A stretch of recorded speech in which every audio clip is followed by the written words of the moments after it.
हरिओम। राग सुही महला, तीजा घर दसवां। एक ओंकार सतगुरु प्रसाद। दुनिया न सालई जो हरि वंशी। मतलब जो दुनिया में हम हैं, सबसे दोस्ती रिश्तेदारी रखते हैं, कोई निभाता है कोई नहीं निभाता है, पर गुरु जो है भगवान, अंत समय तक, अंत के बाद भी वही सच्चा दोस्त है, वही साथी है। लोका न सालई जो मरी खाक खी। मतलब लोग, मतलब दुनिया वाले कभी भी अपने को शाबाशी नहीं देंगे, वो तो गिराने में ही रहते हैं। वाह मेरे साहिबा वाह, मतलब वाह मेरे सतगुरु वाह, जो अंत समय तक और अंत के बाद भी हमको सच्चे दोस्त की तरह साथ निभाता है, हर वक्त काम आता है। गुरु मुख सदा सलाइए सच्चा बेपरवाह बेपरवाह।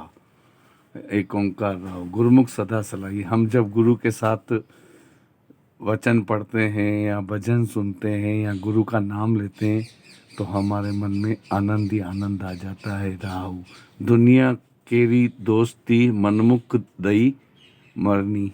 अब दुनिया की क्या दोस्ती है, पैसे की है दोस्ती, नहीं दो तो नाराजगी और मन बेईमान हो जाता है। तो दुनिया केरी दोस्ती मनमुख दई मरनी, मतलब पैसे के पीछे ही पड़ते हैं, वरना दोस्ती ही तोड़ देते हैं।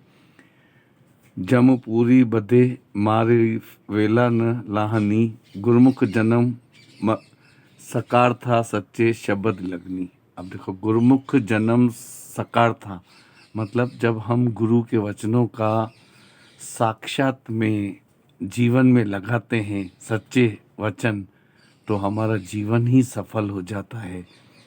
आत्म राम प्रकाश या सहजे सुख रहनी।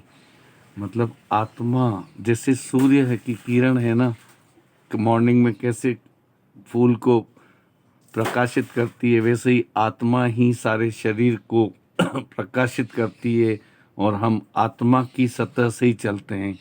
अब आप बोलोगे आत्मा की सतह से कैसे चलते हैं, तो जब आत्मा निकल जाती है तो हम उसको जीवित इंसान कहते हैं क्या? क्या बोलते हैं? डेड बॉडी, मर गया। तो सिर्फ आत्मा ही तो निकली है, शरीर त्याग दिया, शरीर त्याग दिया बोलते हैं ना। तो आत्म राम प्रकाशिया सहजे सुखी रहनी। जब हम आत्मा से प्यार करें, हम स्वयं से कभी प्यार करते हैं? तीजा गुर का शब्द विसारिया दूजे भाव रचनी। अब हम क्या करते हैं, गुरु के वचनों को हटाकर और दूजे ही भाव में, मतलब सिर्फ काम क्रोध लोभ माया इनमें ही अटके रहते हैं, गुरु के वचन लेते नहीं, फिर हम दुखी सुखी होते हैं। तृष्णा भूख न उतरे अंधन जलत फिरनी। अब हम बोलते हैं कि मेरे को संतुष्टि नहीं मिल रही है, मेरे को सेटिस्फेक्शन नहीं मिल रहा है, मेरे पास इतना धन है, दौलत है, गाड़ी है, बंगला है, फैक्ट्री है, फिर भी मेरे को आनंद नहीं मिलता है। आनंद कब मिलता है? माया अगर हो तो हम दूसरों को हंसाकर खुद हंस सकते हैं। और तृष्णा भूख उतरे अंधन जलत फिरनी। ये अंधन मतलब अखुट खजाना। सूरदास जी ने कहा था ना, पायो जी मैंने राम रतन धन पायो, पायो जी मैंने राम रतन धन पायो। हमारी जो भी है संतुष्टि, वो सिर्फ गुरु के वचनों में, ईश्वर की आस्था में, भक्ति में, प्रेम में, विश्वास में है। चौथा दुष्टा नाल दोस्ती नाल संता वेर करनी। अब क्या लिखा है? दुष्टा नाल दोस्ती नाल संता वेर करनी। मतलब दुष्टों के साथ जिनका मन मतलब कपट है, उसको दुष्टा बोलते हैं। मन जिसका कपट है, उससे दोस्ती रखोगे तो तुमको वेर करनी, मतलब दुश्मनी ही मिलेगी। तो दुश्मनी कहाँ से पैदा होती है? दोस्ती से। तो दुष्टा नाल दोस्ती नाल संता वेर करनी। इधर संता मतलब सबको संत कहा गया है, एक एक नागरिक को। हम क्या करते हैं कि मैं तो भगवान नहीं हूँ, भगवान वो हो सकता है, भगवान मंदिर में। तो भगवान ने हमको हूबहू वैसा बनाया है, तो हम पहले स्वयं में भगवान की दृष्टि रखें और सामने वाले में भगवान की दृष्टि रखें तो भगवान बहुत प्रसन्न होते हैं। आप भूखे कुटुंब स्यों सगले कुल डोबनी। अब आप डूबे कुटुंब मतलब हम तो डूबे संसार में, सारे कुटुंब को लेकर डूबते हैं। जिस तरह से कपड़े धोने वाली होती है ना, धोबन कपड़े को कूट कूट के मेले में धोती है।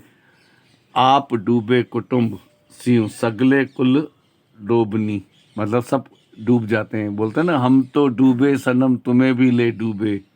पंजवा, निंदा भली किसे की नाही मनमुख सुगध करनी। अब जो निंदा करना है, निंदा होती है या निंदा करता है, अब वो अपने वश में तो है नहीं, मनमुख है तो मुगध करनी, वो उसकी आदत है तो वो करता रहेगा।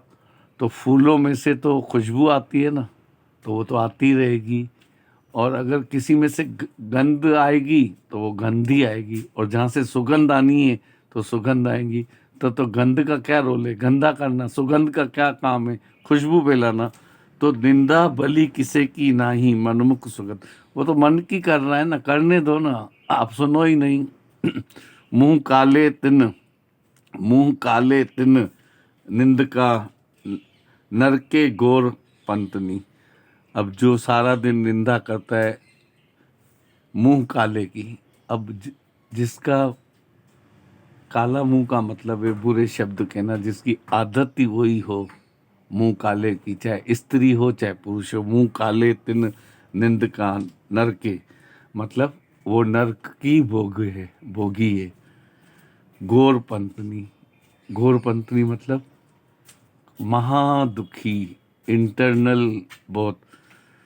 ए मन जैसा सेवई तैसा होवई तेरे कर्म कमाई। बोलते हैं ना, जो बोएगा सो पाएगा। ए मन जैसा सेवई मतलब हम स्वयं, हमारा मन जैसा सोचता है, जैसी थिंकिंग पावर रखता है, वैसा ही कर्म करते हैं, फिर दुखी सुखी होते हैं। क्यों ना हम हमेशा ही पॉजिटिविटी सोचें तो हमारे अच्छे कर्म हों और हमको क्रियमान कर्म भी नहीं करने पड़े, वरना वही दुआ हो जाएगा। जो बोएगा वही पाएगा, जो बोएगा वही पाएगा, तेरा किया आगे आएगा। दुख सुख है क्या हर फन मोला, जैसी करनी वैसी भरनी, जैसी करनी वैसी भरनी। आप बीजे आप ही खावना, कहना कुछ न चाहिए। देखो, हम बीज बोते हैं तो हमें ही खाना पड़ता है। मतलब हम किसी के लिए कुछ भी ऐसी बात करेंगे तो हमारे मन में आ रही है, सामने वाला अगर सुनता ही नहीं है तो वो बीज कहाँ बोएगा? वो जिसने सोचा है ना उसके अंदर ही। तो इसको बोलते हैं जो आपे बीज आपे ही खावना, कहना कुछ ना चाहिए। महापुरखा का बोलना होवे किथे परखाई, परखाई महापुरखा का बोलना। बड़े बड़े संत के गए पॉजिटिव थिंकिंग रखो, प्रेम रखो, विश्वास रखो, भक्ति से सच्चे से सबके साथ प्यार करो, छोटों को बड़ों को। पर कोई मानता है कोई नहीं मानता है। महापुरखा का बोलना होवे कित्ते परखाई मतलब तुमने अपने सोने की कसौटी पे जैसे परख करते ना, तब जाके उस सोने की कीमत बोलती, भाई ये 22 कैरेट है 23 कैरेट है। तो हमारे मुख से अगर इतने अच्छे वचन निकले तो हम कहाँ परखते हैं किसी को, तो सामने वाला परख जाता है। जब मुंह का ताला खोलता है ना तिजोरी का, कि किस तरह से हम बात कर रहे हैं, क्या उसकी शब्दावली है, क्या उसके बोलने का मतलब है, क्या उसके अंदर मिठास है। तो महापुरखा का बोलना होवे किथे परखाई, उही अमृत भरे भरपूर हरी उना तिल न तमाई। अब देखो, उहु अमृत भरे मतलब जहाँ पर वचनों की बरसात होती है तो भगवान भी गुरु से कहता है कि उह अमृत भरे।